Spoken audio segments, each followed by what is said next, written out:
When you say doon kasi, the way your mouth moves. So doon. Koreans are using chin to point.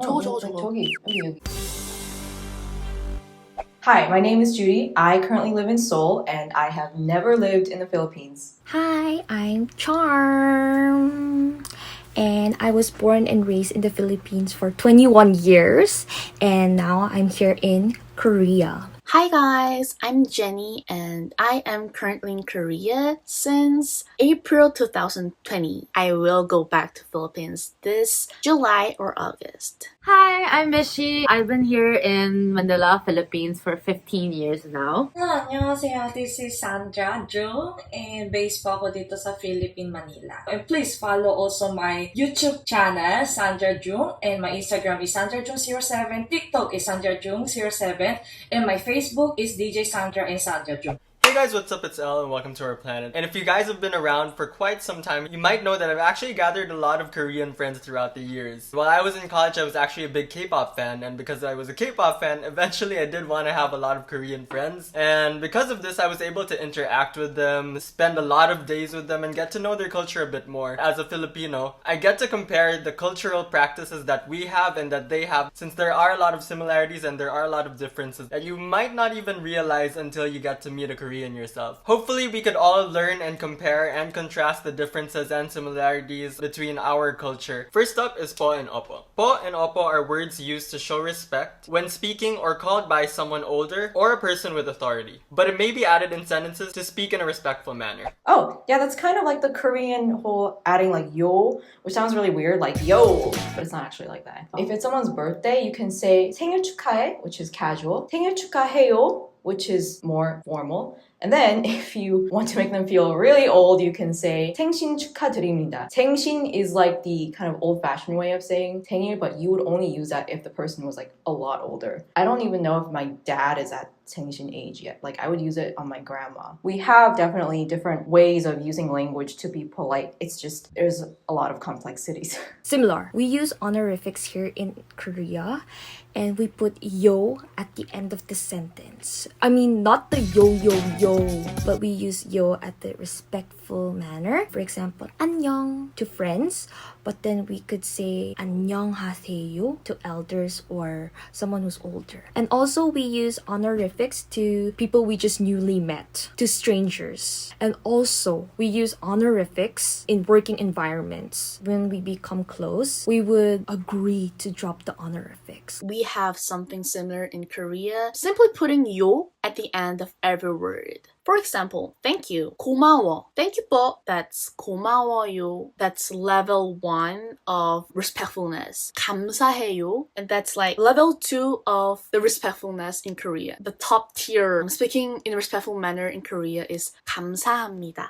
In Korea, there are really tiny difference of the wordings that can change all of the respectful manners or all of the speaking manner. We have something similar, I guess. We change the grammar. We don't add something. So, 안녕 is for friends. It means usually hi. But if you say 안녕하세요, it means like hello po. There's a sign of respect towards it. There are suffixes you add after the word to change the, I guess, tone of the word. Di ba dito kasi sa Philippines, ginagamit natin po at opo sa mga mas matatanda po sa atin. And also in Korea, kapag kumawo, parang sinasabi natin sa mga friends natin. Pero kapag 감사합니다, parang salamat po, may po na siya. Iba po yung kumawo and 감사합니다. So palagay ko may similar siya. Number 2 is Mano or Pagmamano to our elders. The Mano is a common way to greet elders as a sign of respect. It is done by placing one's forehead to the hand of an elder like this, and it symbolizes a way of accepting blessings from the elder. Mano or panorama. Pagmamano. This is similar. Yes, we respect elders, but we just bow. Even though we bow to elders, it doesn't mean that we receive blessings from them and we never wave high. But I do both. I wave high and at the same time bow. Instead of doing the mano, we have 90 degrees bow. That's how we show in really respectful way. I guess similar, but ours is more on celebration. So every Korean New Year's, which is the same day as Chinese New Year, we bow to our elders to get money, to get ampao. That's our way of showing respect to our elders. Whether it's bowing little or like a full-on bow to show respect. But it's not every day. It's not every time you greet them. If you want something more similar, a simple one is you bow 90 degrees. Kasi dito sa Philippines, if may greeting po tayo sa mga mas matatanda po sa atin, di ba, ginagano po sa forehead. Pero in Korea, hindi kami gumagamit yung kamay. Kapag elder, parang ginigreet namin sila in bowing na. Parang annyeonghaseyo, parang gano'n. So parang yan po yung pinapakita ng polite sa mga mas elder po sa amin. Number 3 is Utang na Loob. The Filipino value of Utang na Loob, or depth of gratitude in English, is a commitment to equally repay a person who has previously done a very big favor to them. The idea feels familiar. There's a concept of like paying honor or gratitude to your parents. 효도. You do well in school, you get a good job, you buy them a house. So there's a word for like honoring and paying back your gratitude or your debt of gratitude to your parents, but not necessarily to like a random stranger, I think. Utak ng utak. Utang ng loob. This is same. We also have the similar thing. I think the best example in Korea is BTS 콘서트 티켓팅 해주면 내가 진짜 거하게 쏠게. I will buy you a great thing. I will utang na loob. Ganon. We simply say, I'll buy it for you. Very same. We have a sense of debt towards them. But I think this is with Asian cultures. It's really like if they buy you food, you have to buy them back. Or if someone welcomes you into their home, you bring a gift. If they cook food for you, you volunteer to wash the dishes. It's a way of like an exchange, like giving back to the person because they did something. That's usually the case. I think we have the same ideology. Next up is Pasalubong. Pasalubong is a souvenir or a gift given to the family, friends, or loved ones by someone who has come home from their travels. I don't know if there's a specific word for that in Korean. I think it would just be like 선물, which means basic present. I mean, souvenirs, 기념품. If someone just brings you something from their travels, it would be like a 선물. Like, I got you a 선물 today. It wouldn't necessarily be a specific word. This is same, but it's not as common or a thing here in Korea. I mean, some people do it, some people don't. I mean, it's your choice. It's same, but not a common thing to do. Pasalubong, 선물, that's simply the same thing, as in 100% the same. Whenever our family, our relatives, or my friend goes abroad, we say, 선물 사와. That means, hoy, pasalubong ko. Ganon. It's not expected.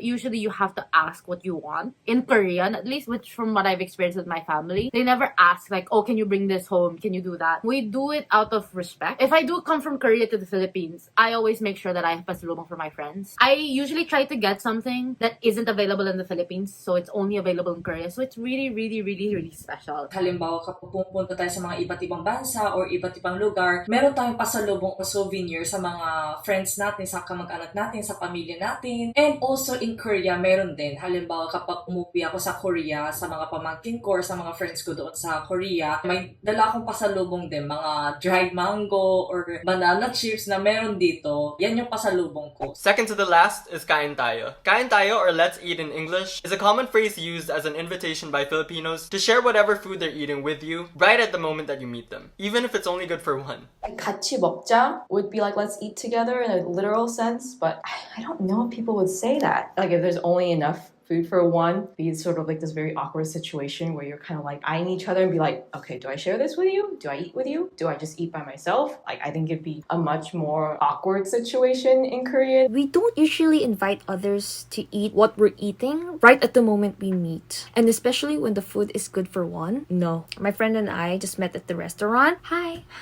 Go order your food. Yeah, I was gonna order.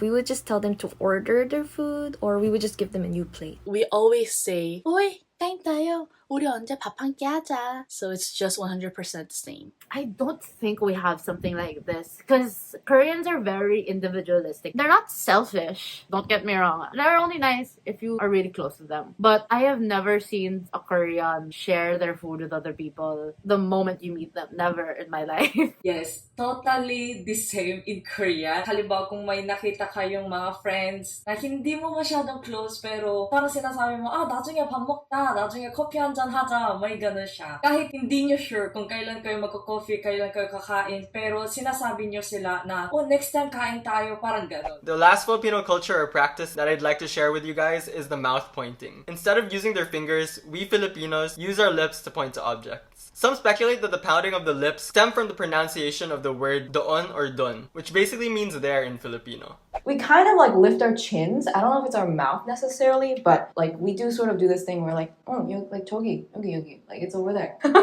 So I guess that's kind of similar, but I don't think it's like stemmed from anything. It's just like gesturing. You don't really want to use your hands and, you know, just kind of lifting your neck like this. But I don't think there's like a specific root for that. This is something the Filipinos only do. Here in Korea, we would just explain or point or send them the location, but never point through the mouth. Yeah, we'd never do that. Instead of using the mouth, Koreans are using chin to point something. 저거, 저거, 저거.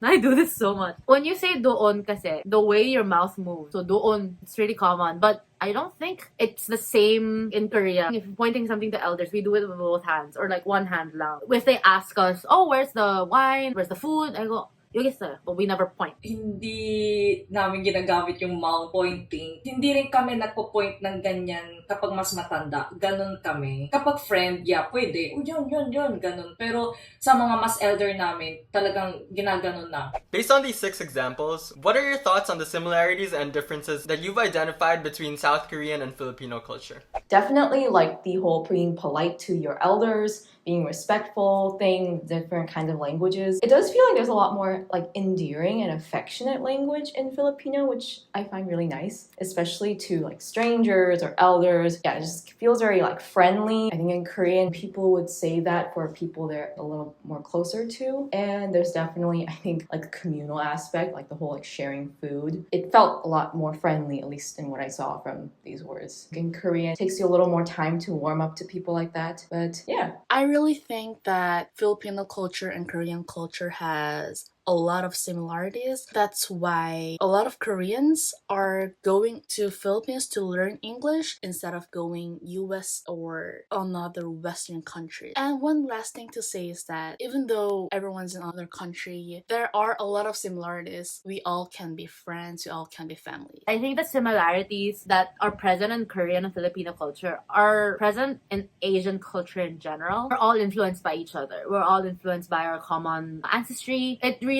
shows, even if we're far apart, we're still somehow similar. But the difference is, I think it's because of how we were raised here in the Philippines. Even the language differences really influence the non-verbal language in the Philippines. Especially the Mano to elders and the po and opo signifies we're all just humans that carry the same core values, but we just express it in different ways. Just like how we express love. Some people might just say it, some people might sing it, some people might hug. We just have different ways of expressing it. And the difference of Korean and Filipino culture, especially the kain tayo and pointing through the mouth, is truly more fun in the Philippines. Something we could learn from the Filipinos.